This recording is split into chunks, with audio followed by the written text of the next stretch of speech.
Shalom.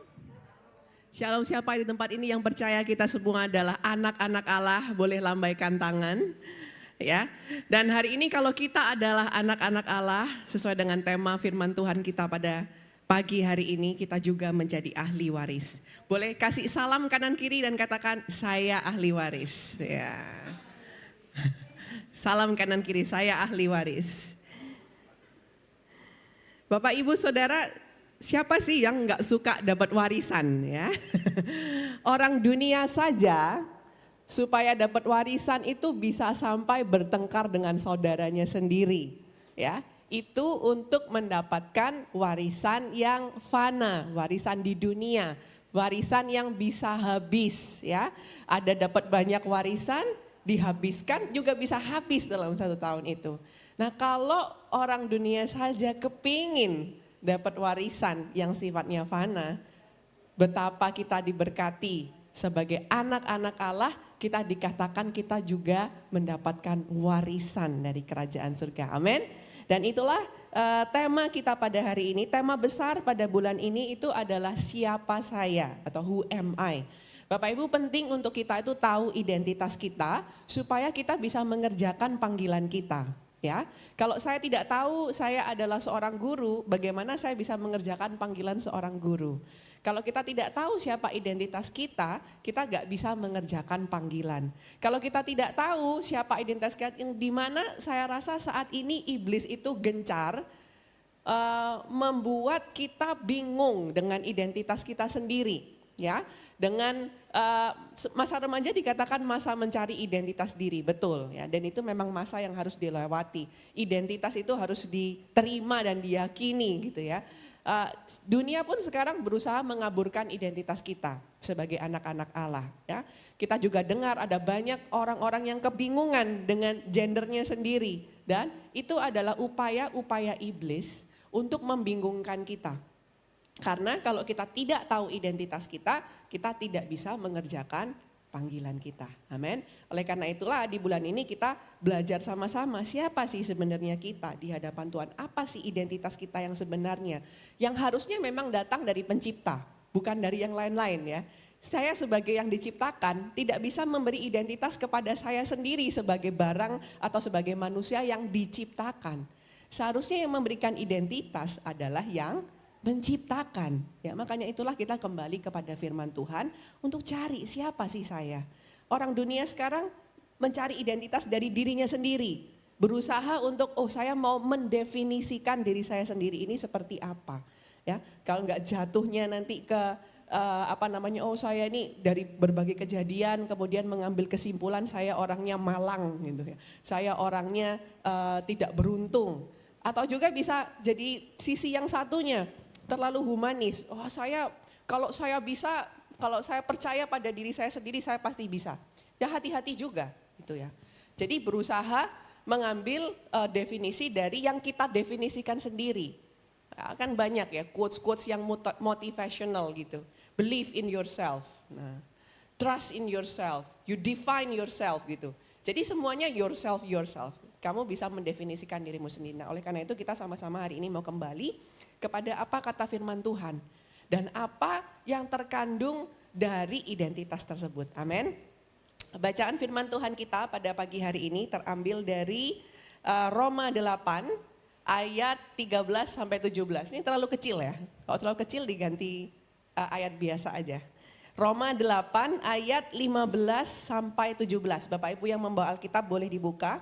Kita mau baca bersama-sama. Firman Tuhan hari ini terambil dari Roma 8 ayat 15 sampai 17. Saya baca ayat 15, Bapak Ibu 16 dan seterusnya ya. Roma 8 ayat 15. Sebab kamu tidak menerima roh perbudakan yang membuat kamu menjadi takut lagi. Tetapi kamu telah menerima roh yang menjadikan kamu anak Allah. Oleh roh itu kita berseru, ya Aba, ya Bapa. Ayat 16, Bapak Ibu Saudara.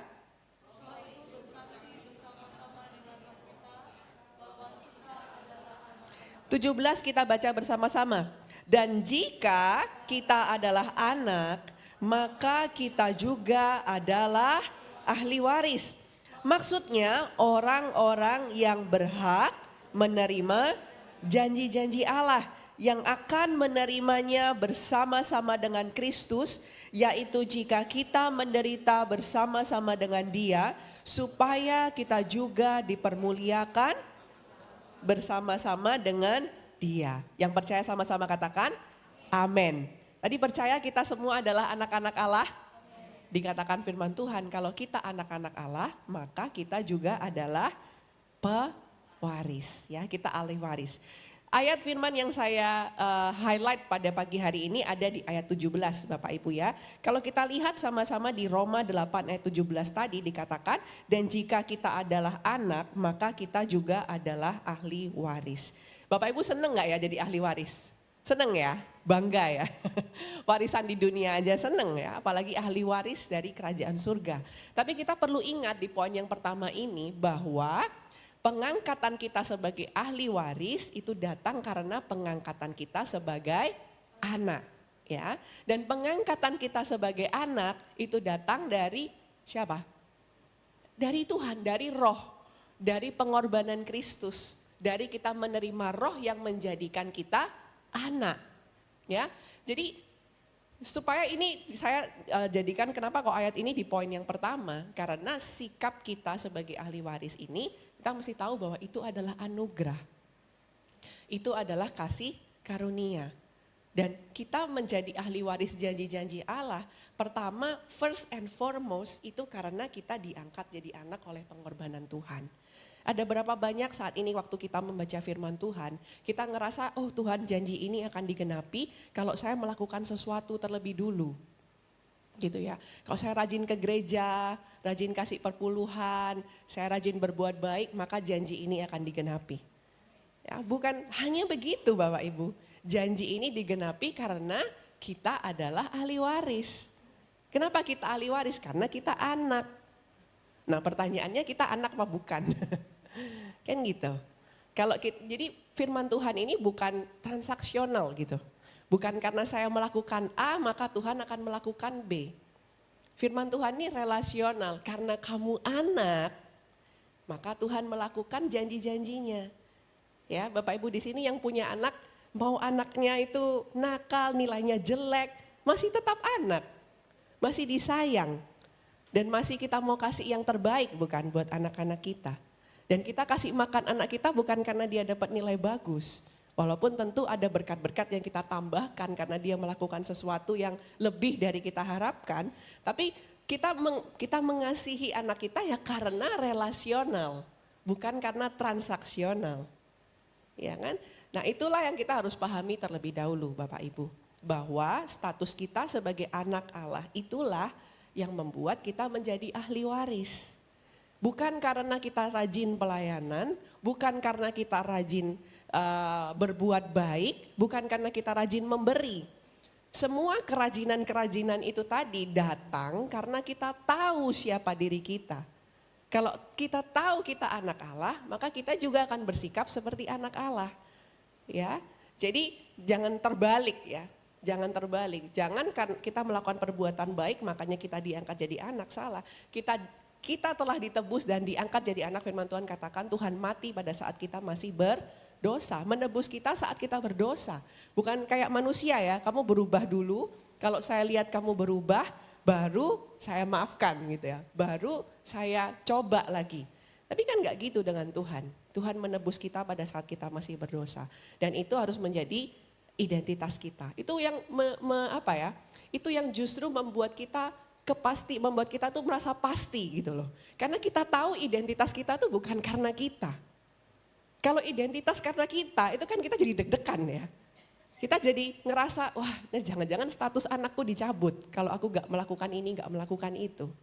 Tapi justru karena kita tahu identitas kita sebagai anak hanya karena Tuhan yang memberikan kasih karunia-Nya kepada kita, maka kita punya security gitu. Rasa aman dalam identitas kita sebagai anak Allah. Itu ya Bapak Ibu Saudara, mari kita sama-sama aman. Aman di dalam identitas kita sebagai anak Allah karena identitas itu diberikan karena pengorbanan Tuhan dan kasih karunia Tuhan bagi setiap kita. Jadi pastikan kita ini tahu dan sadar kita anak-anak Allah. Dan itulah yang membuat kita menjadi ahli waris. Siapa sih anak Allah? Kayak gitu ya. Siapa sih anak-anak Allah? Dikatakan di ayat sebelumnya dari yang kita baca di Roma 8, kalau tadi kita baca ayat 15 sampai 17, dikatakan di Roma 8 ayat 14 itu seperti ini. Semua orang yang dipimpin Roh Allah adalah anak Allah. Nah, ini tandanya kalau hidup kita dipimpin oleh Roh Allah, kita ini anak Allah. Makanya pastinya anak Allah itu ya tadi udah otomatis ya, siapa identitas kita menentukan bagaimana perbuatan kita. Kalau kita anak Allah, hidup kita pasti dipimpin oleh Roh, makanya perbuatan kita ya pasti perbuatan baik. Ucapan kita pasti ucapan yang membangun, yang memberkati. Kita pasti suka bersekutu, kita suka baca firman Tuhan. Itu karena identitas kita sebagai Allah, karena kita dipimpin oleh Roh Allah. Ya, jadi perbuatan-perbuatan baik itu tadi adalah hasil dari percaya kita bahwa kita ini anak Allah dan dipimpin oleh Roh. Gitu ya, bukan karena kita mau mendapatkan berkat-berkatnya. Amin. Jadi biar itu menjadi pengingat gitu bagi setiap kita di tempat ini bahwa hanya karena kasih karunia Tuhan. Kalau saat ini kita boleh diangkat menjadi anak. Terlebih-lebih lagi bukan hanya diangkat jadi anak, dijadikan ahli waris. Ya, bukan oh ini anak angkat nggak dapat warisan gitu ya.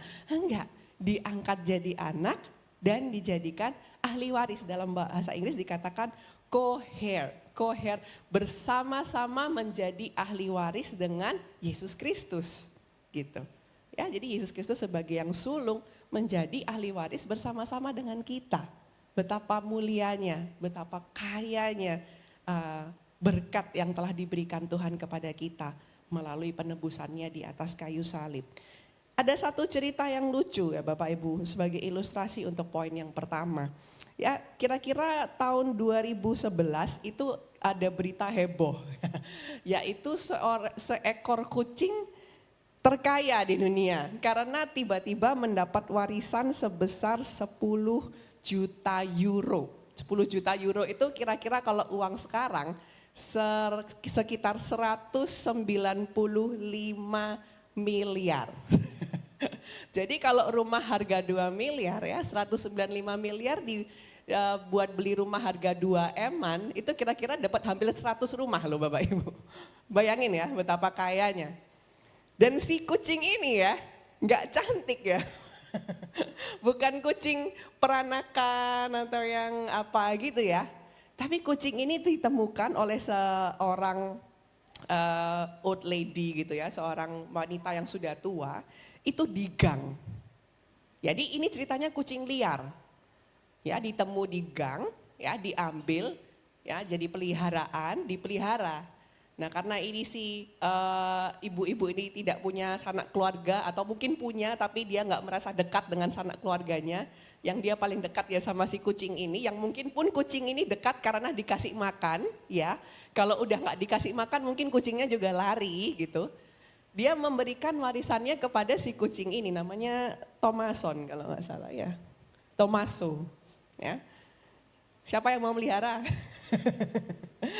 Melihara Tomaso aja ya, nggak melihara kucing-kucing yang lain. Jadi dunia dihebohkan dengan betapa besar warisan yang diberikan. Sada aneh ya, diberikan ke kucing dan kucing ini pun ya kucing liar. Bapak Ibu, kenapa saya ambil ilustrasi ini? Ini sebagai contoh gitu loh, bahwa warisan yang diberikan kepada kita itu bukan karena kita. Ya, warisan yang diberikan kepada kita itu karena kita diadopsi jadi anak. Dan bahkan kita diadopsi jadi anak pun itu, kita ini sebenarnya juga nggak layak gitu loh untuk diadopsi.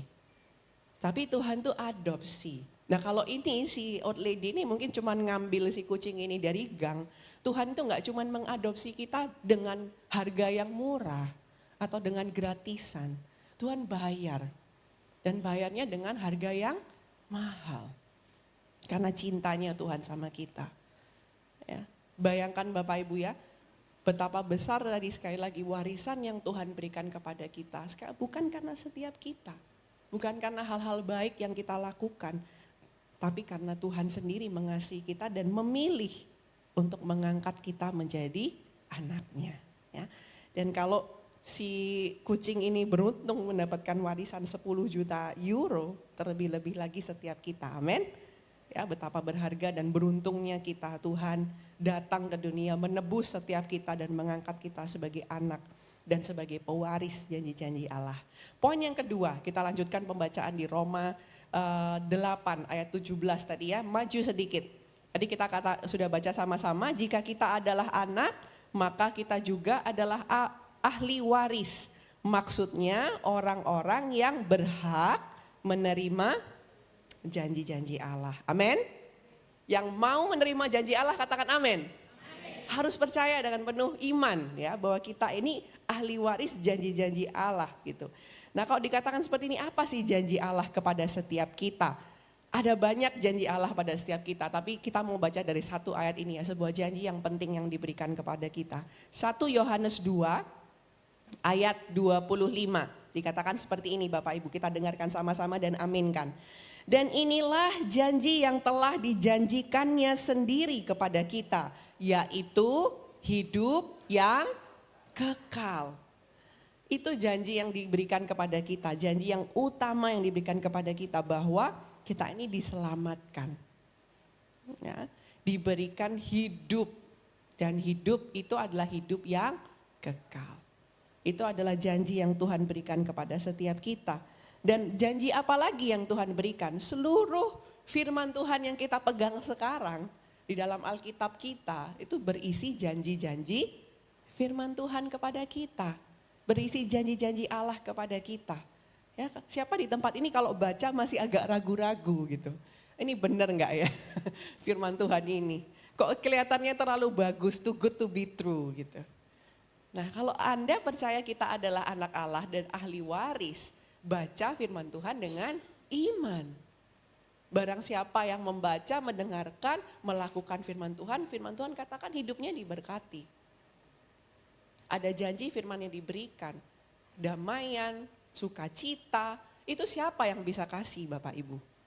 Ya, berkat-berkat spiritual itu siapa yang bisa kasih? Manusia itu manusia kira dengan punya banyak uang bisa mendapatkan kedamaian dan sukacita. Ada banyak orang yang punya banyak uang malah jadi kecemas terus gitu. Karena takut ini bisa sewaktu-waktu, ini menterinya ganti, nilai stoknya turun gitu ya. Tiap tidur cemas gitu. Karena ditentukan oleh politik. Punya banyak uang nih, kalau kita stok itu saham ya. Kalau saham kita nggak banyak, mau presidennya ganti, mau menterinya ganti kan nggak cemas ya. Yang kaya kan yang cemas gitu. Karena yang kaya punya banyak saham. Menterinya ganti sahamnya turun. Waktu Sri Mulyani turun sahamnya ISHQ turun. Ntar ganti ini naik turun lagi gitu. Nah, tiap hari ini deg-degan. Karena uangnya bisa hilangnya bisa miliatan dalam satu hari. Kata siapa punya banyak uang tuh memberikan kedamaian? Kata siapa memberikan sukacita?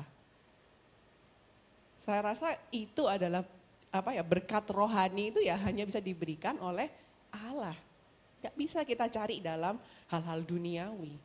Berkat-berkat rohani kita mau cari di dunia, nggak bisa.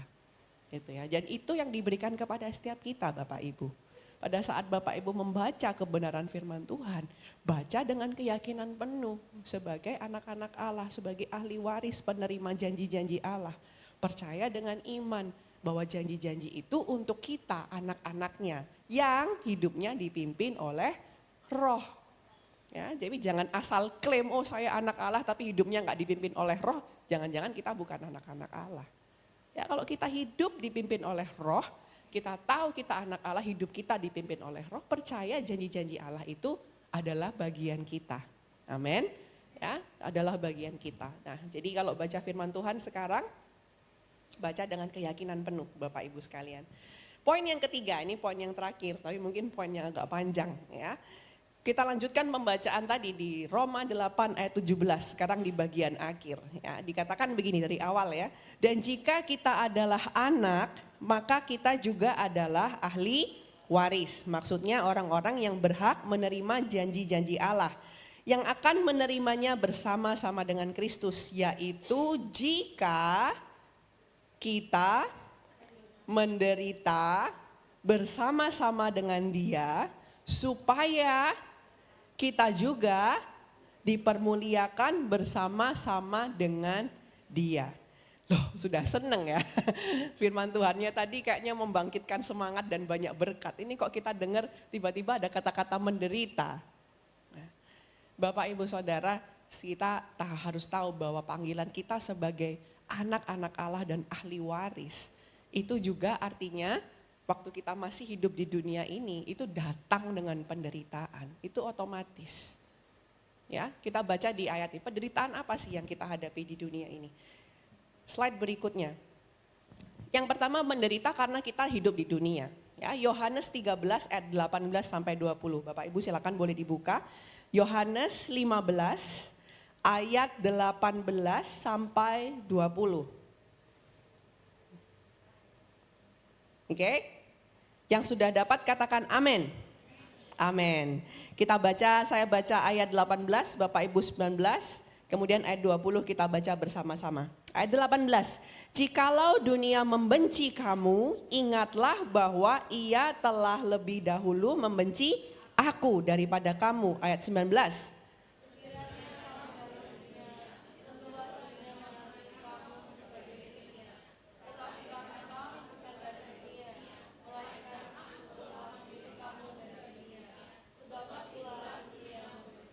Ayat 20 kita baca bersama-sama.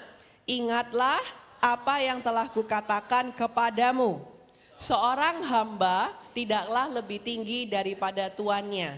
Jikalau mereka telah menganiaya aku, mereka juga akan menganiaya kamu.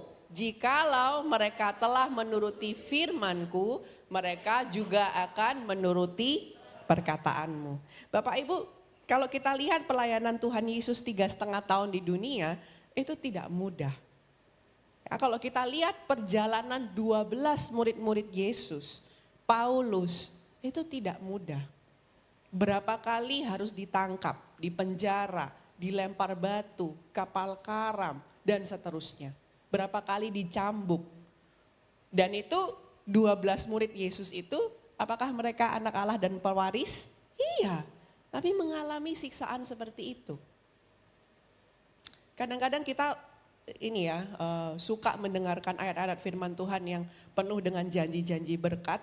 Tapi lupa bahwa pada saat kita menerima identitas sebagai anak Allah dan kita hidup di dunia, itu pasti dunia gak suka. Itu pasti dunia gak suka. Mungkin Bapak Ibu atau anak-anak muda di tempat ini pernah mengalami. Berusaha untuk hidup dengan firman, tapi sekitar itu justru menjelekkan, membenci. Kamu ini sok suci. Bisnis itu ya kayak gini caranya. Susah loh. Dan itu datang dengan identitas kita sebagai anak Allah. Karena kita anak Allah tadi dan kita hidup di dunia. Dunia membenci kebenaran, ya pasti dunia membenci kita. Dan saat kita menyuarakan kebenaran, orang-orang juga membenci kita. Karena kita menyuarakan kebenaran. Ya, jadi itulah panggilan kita. Kita bukan hanya dipanggil menjadi anak dan pewaris, ada panggilan untuk menderita bersama. Ada panggilan untuk menderita bersama. Jangan waktunya kita ini dipersiapkan jadi Kristen-Kristen yang dewasa dan kuat di masa-masa sekarang ini, di mana budaya, sosial media dan lain sebagainya itu banyak yang ini loh hidup enak tuh begini gitu. Banyak memberikan pesan-pesan yang tidak sesuai dengan kebenaran firman Tuhan. Justru di masa inilah kita harus bisa berdiri sebagai anak-anak Allah. Dan inilah panggilan, kita pasti akan menderita. Karena kita memang bukan dari dunia. Bapak Ibu kalau kita nggak menderita, kita bisa hidup di dunia ini dengan senang. Ini justru pertanyaan, apakah kita anak Allah? Karena dunia membenci kebenaran, dunia sudah menganiaya Tuhan. Dan ada waktunya mungkin kita nggak dianiaya seperti 12 murid Yesus. Nggak seperti Tuhan Yesus atau seperti Paulus. Tetapi kita juga pasti akan mengalami hal ini, suffering, penderitaan ini. Karena kita masih tinggal di dalam dunia yang membenci kebenaran. Kalau dunia itu tahu dan mau mendengarkan, ya pasti dunia mau mendengarkan dan menerima kita juga. Gitu ya Bapak Ibu. Jadi ada penderitaan itu. Penderitaan apa lagi yang kita masih harus tanggung gitu ya. Sebagai bagian dari konsekuensi identitas kita sebagai anak Allah. Yang kedua adalah menderita karena kita harus tiap hari menyangkal diri dan memikul salib.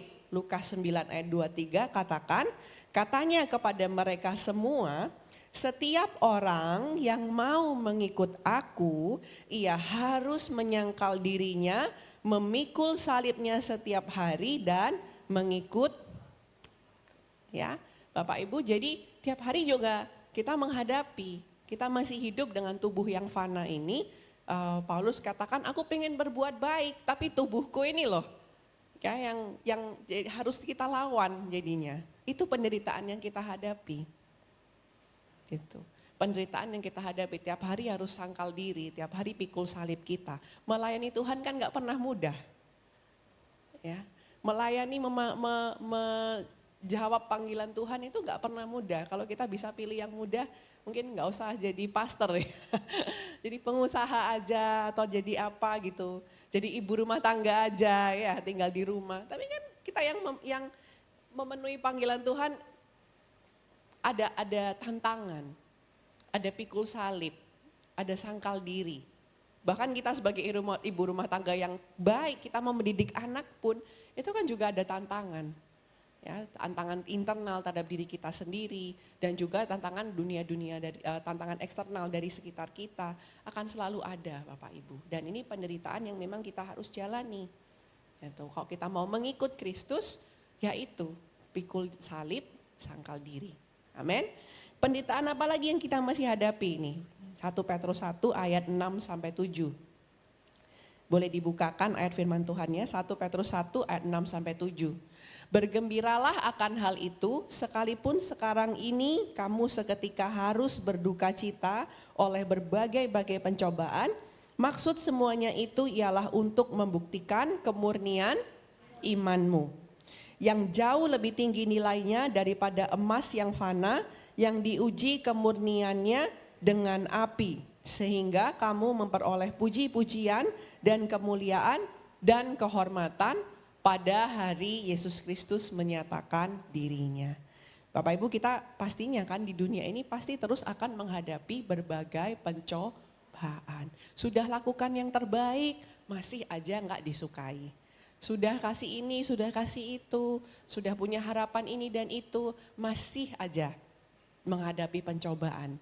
Dan kalau kita percaya kita anak Allah, pewaris janji Allah, kita juga harus tahu bahwa penderitaan akan cobaan-cobaan ini dikatakan 1 Petrus tadi dikatakan untuk menumbuhkan iman kita.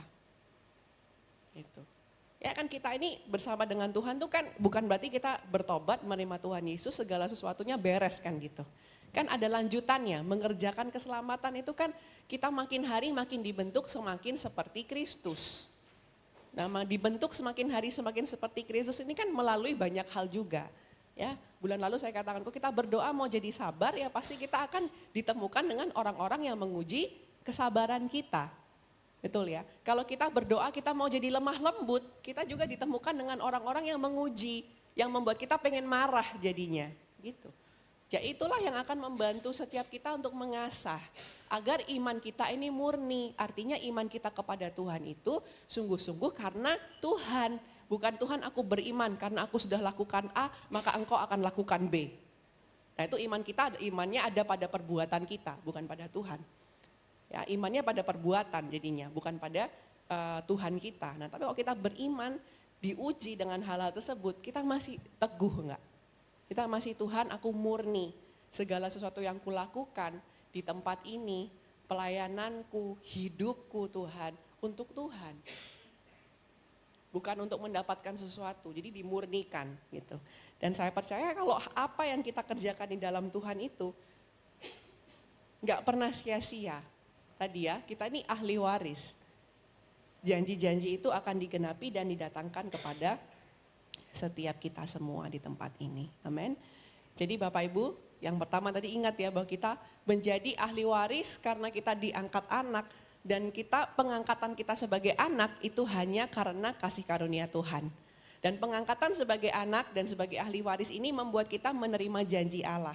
Tapi juga ada konsekuensi nih pada saat kita tahu identitas kita sebagai anak Allah dan kita tinggal di dunia ini, maka kita juga masih harus menderita bersama-sama dengan Dia untuk kemuliaan itu dinyatakan kelak gitu ya. Kita hidup di dunia, dunia pasti nolak kebenaran. Kalau kita hidup dalam kebenaran, akhirnya dunia juga tolak kita gitu. Tapi juga nggak apa-apa ya Bu, mending ditolak di dunia daripada ditolak di surga ya.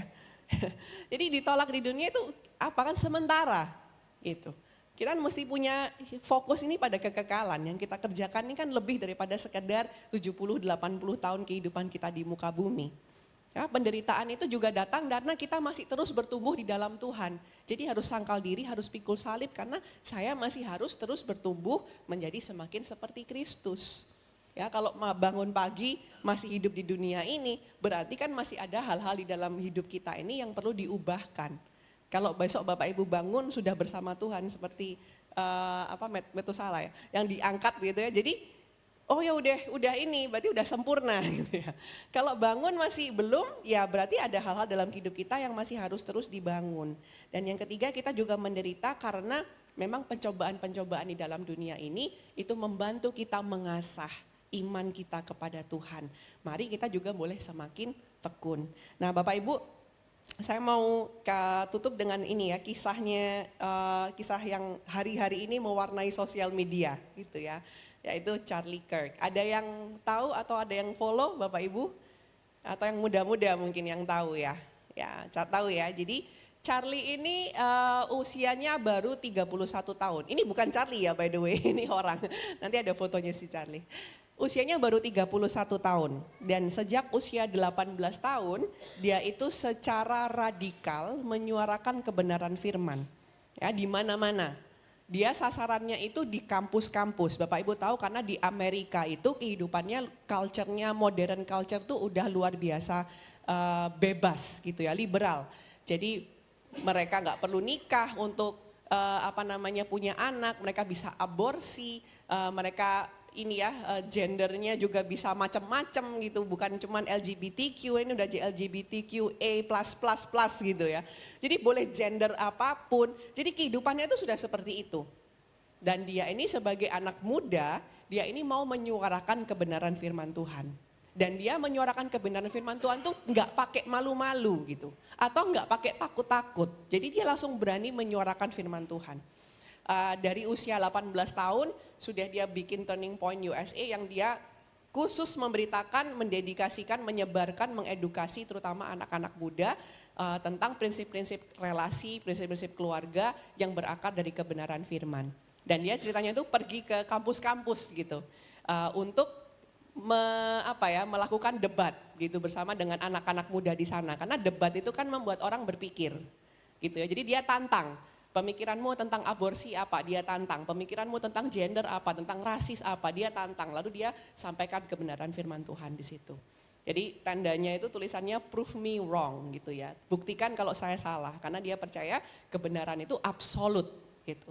Absolute truth. Jadi nggak mungkin bisa disalahkan. Jadi dia mendebat dan pada tanggal 10 September lalu dibunuh. Jadi dia ceritanya ditembak pada saat di tengah melakukan debate di sebuah university di Utah.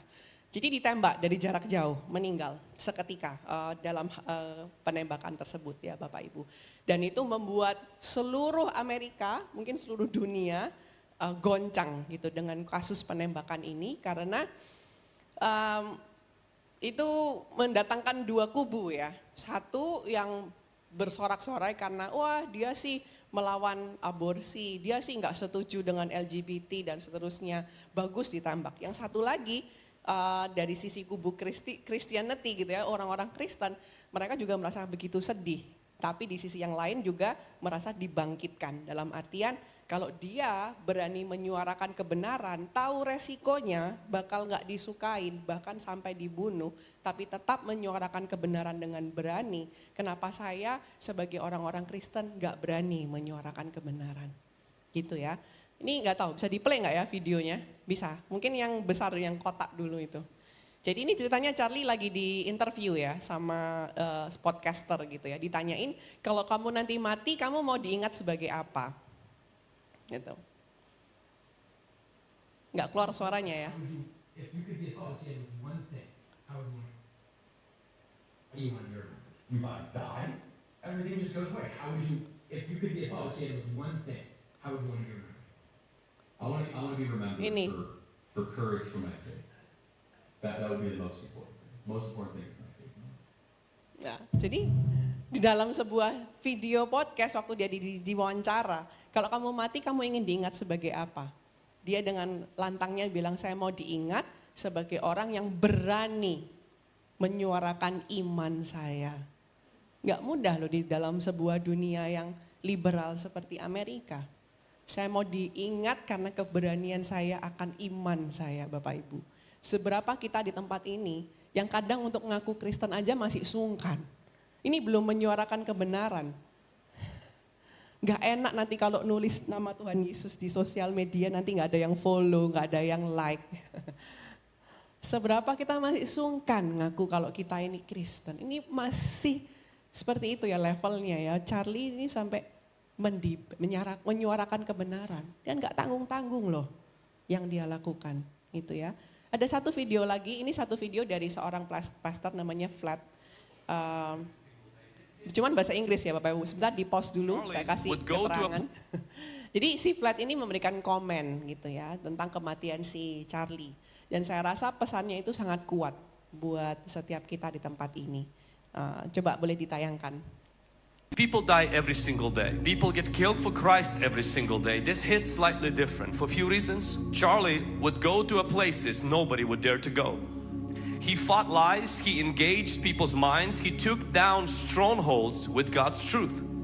And he worked to turn the next generation back to common sense rooted in scriptures, something we often wish many of us would have the guts to do. He was hugely successful. He was incredibly bold. And the message that the enemy wants to send through his assassination is you should be scared, you should walk away from the battlefield because it is too dangerous to stand up for Jesus Christ. The devil cannot win debates, so he tries to silence voices like Charlie's. See, the devil is smart and at the same time foolish. He orchestrated this. This was strategic, it was intelligent, and it was smart. But it was also intentional.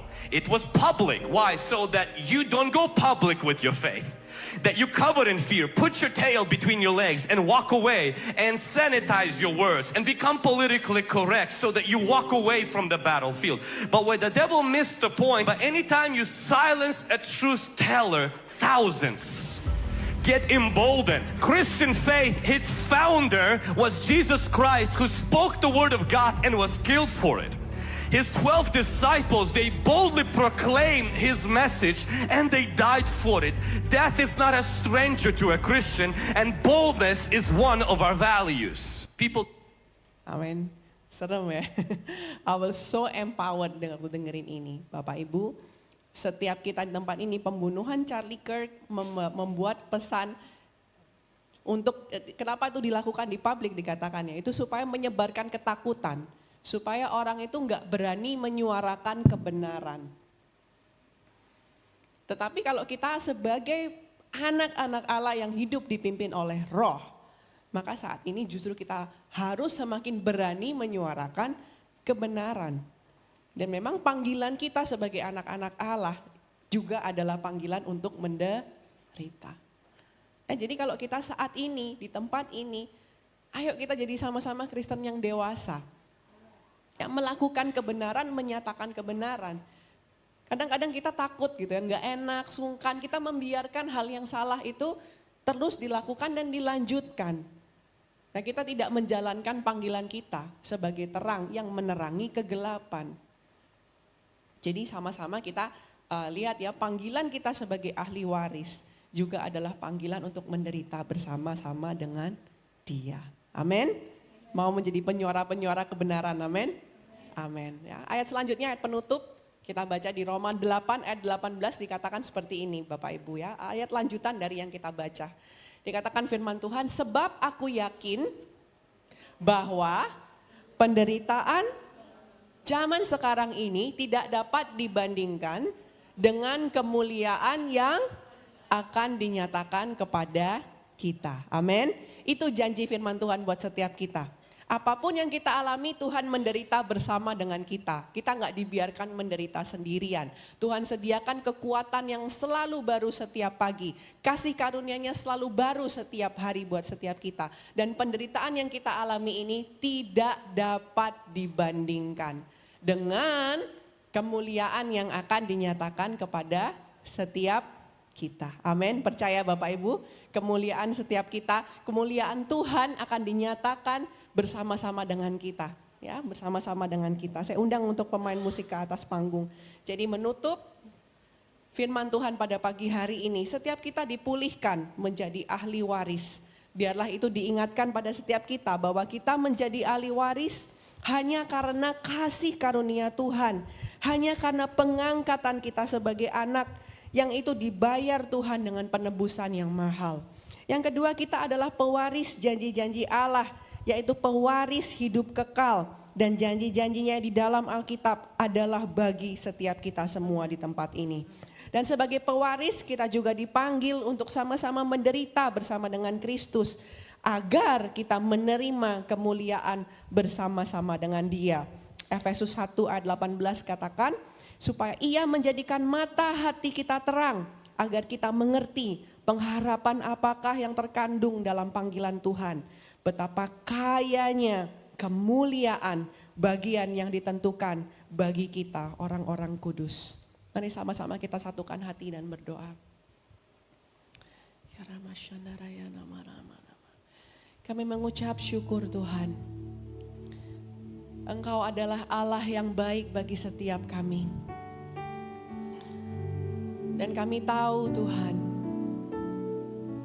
bahwa Engkau memanggil kami menjadi anak-anak-Mu Tuhan. Engkau memanggil kami dari dunia ini Tuhan. Untuk tidak menjadi sama dengan dunia, tetapi untuk menjadi terang dan garam bagi dunia ini. Membawa banyak jiwa Tuhan kembali kepada Engkau. Melihat mereka dengan kasih Tuhan. Tuhan bawa kami Tuhan, bukan hanya melihat identitas kami sebagai berkat yang akan kami terima, tetapi jadi sebuah tugas dan panggilan yang kami harus lakukan Tuhan. Saat kami masih ada di dunia ini Tuhan, biarlah kerajaan-Mu, biarlah kebenaran-Mu Tuhan, hanya itu yang menjadi bagian setiap kami Tuhan. Biar kami terus menjadi pemberita-pemberita kebenaran, pelaku-pelaku kebenaran Tuhan, sehingga boleh banyak jiwa Tuhan menerima dan melihat Engkau Tuhan. Terima kasih Yesus.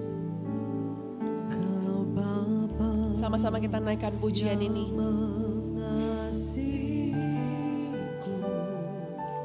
Kuasa-Mu memulihkanku,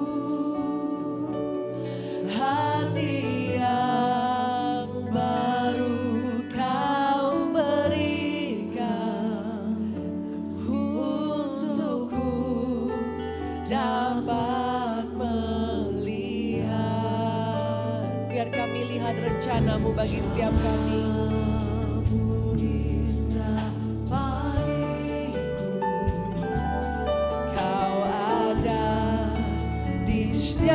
Jalanku,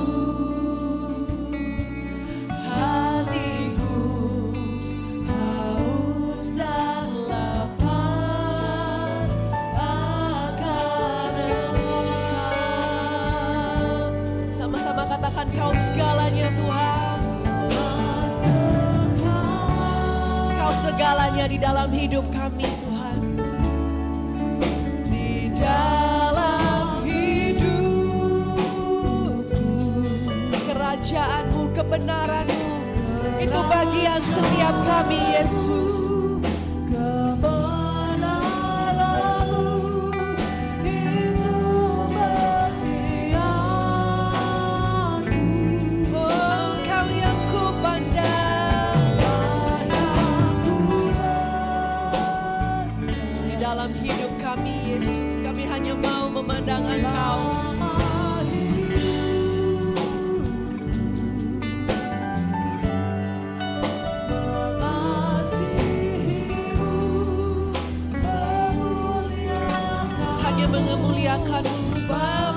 Mari saya undang Bapak Ibu untuk bangkit berdiri. Sama-sama dengan iman katakan hanya Kau Tuhan. Kaulah segala, Kau segalanya Tuhan. Kami mau lakukan panggilan kami Tuhan. Kerajaanmu, kebenaran, itu bagian kami